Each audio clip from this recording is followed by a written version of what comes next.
Choosing joy has been my motto for the past 10 years.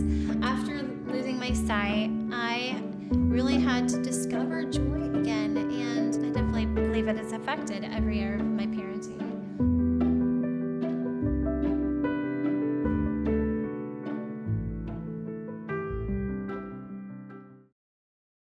Before I found out I was pregnant with Isabella, I had been going through a really difficult time with my joints. This is right after we first were married, and I was not able to get out of bed.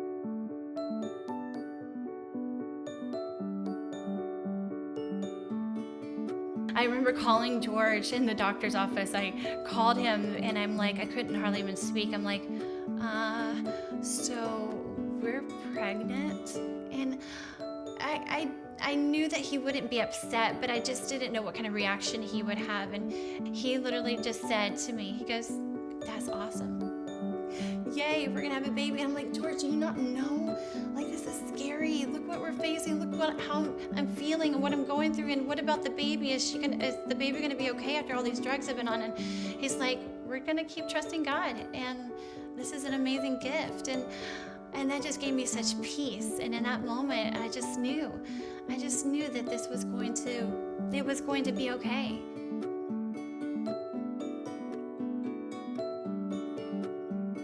Motherhood, being visually impaired and living with juvenile arthritis was challenging. It was really scary. And now managing two babies, with my condition was even more challenging. But, just like the girl who I've always been growing up, I was determined that we're gonna make this work, and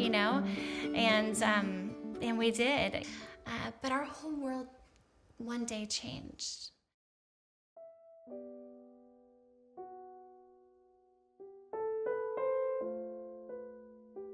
The night before surgery, I looked at my girls as they were laying in bed.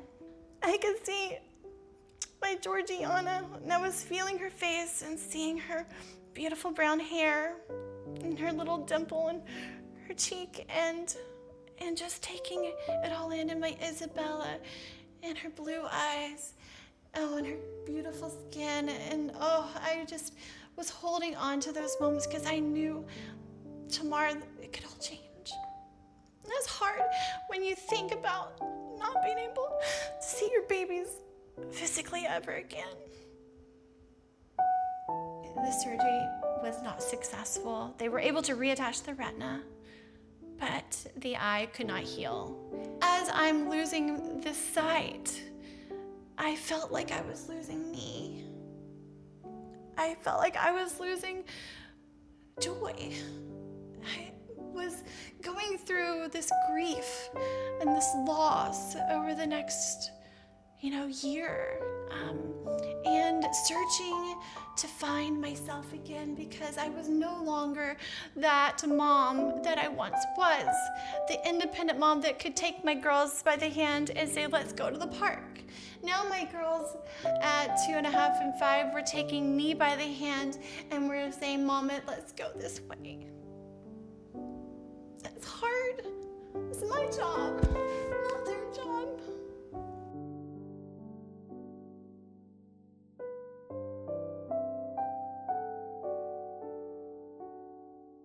I hadn't even come to terms with my loss, let alone my beautiful angel girls.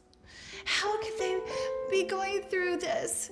How did they get my disease? It's not supposed to, it wasn't supposed to turn out this way.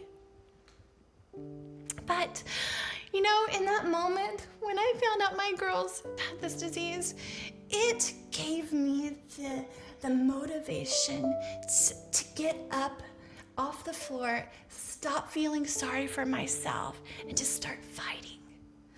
I had to fight for my girls.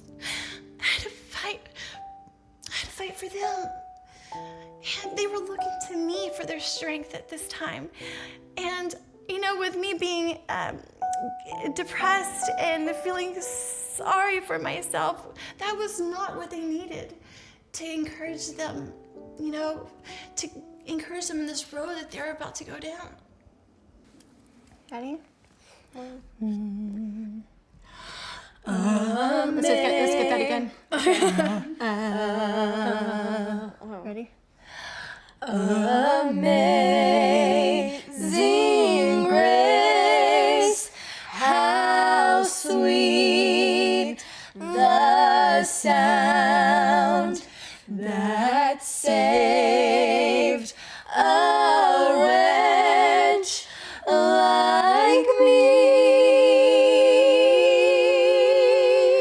After losing my sight, I've learned how to just see through the eyes of my heart, and that has truly helped me with parenting blind. Over these years, I have learned that I don't have to have eyes to see my babies.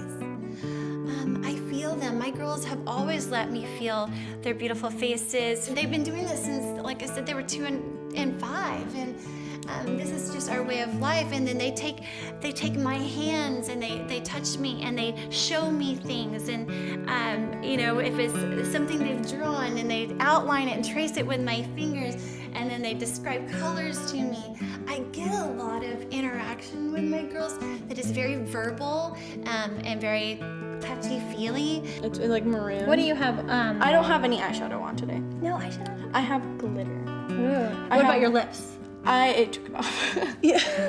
So the whole top part is lighter. Take your eyes nude. off. Like, take your eyes off. My eyes off. Take your eyes off. Take your glasses off. What color? I have more pinky shades, which you have a more neutral cool tone eye. So I have other cool tone colors. Like I have this cool tone glitter that I think will go really well. That kind of has a slight purple overcast on it that you would just take your finger into it a little bit. Okay. Then go in right on your inner corner on your lid, and then just swipe it on lightly. Yeah. There are so many tips and tricks that I've developed over the years of, you know, this helped me to be this confident mom. In 2009, I received my first guide dog, and her name is Antonia Hope. She truly restored hope back into my life after my loss of sight. Antonia, sit, sit, sit. Antonia, thank you. Down. Yes, Arabella, down. Oh, good girls! With her leading the way and being my eyes, she gave me the confidence that I can do all of these things. I can be the amazing blind mom. I mean, I can be a mom, just like I used to be. Around my house, no one would even know that I'm blind because I'm just like any other mom. I mean, I clean my house, I do everything. I don't use a cane or my guide dog in my home. I walk around, I feel, vacuum. I actually have become a better housekeeper without eyesight. This is a sweatshirt, which sweatshirts can be a little bit difficult because they all kind of feel the same, but let me take a guess. This might be a school sweatshirt. Nope, Hawaii, right? Can I see oh yeah, yep. I believe parenting is challenging in itself, and definitely when you add on chronic illness on top of it all, but that doesn't mean it's not possible. I wouldn't trade all of these things in my life that I go through. I wouldn't trade them for anything. My blindness has changed me for the better. I wouldn't change anything about my life. I love it. The things that I would gain with eyesight just can't even compare to all the things that I've gained through the loss of my eyesight. I see so much, and it is so beautiful. I found peace and completeness in my life, and I'm happy the way I am. And so that is something I just don't want to change.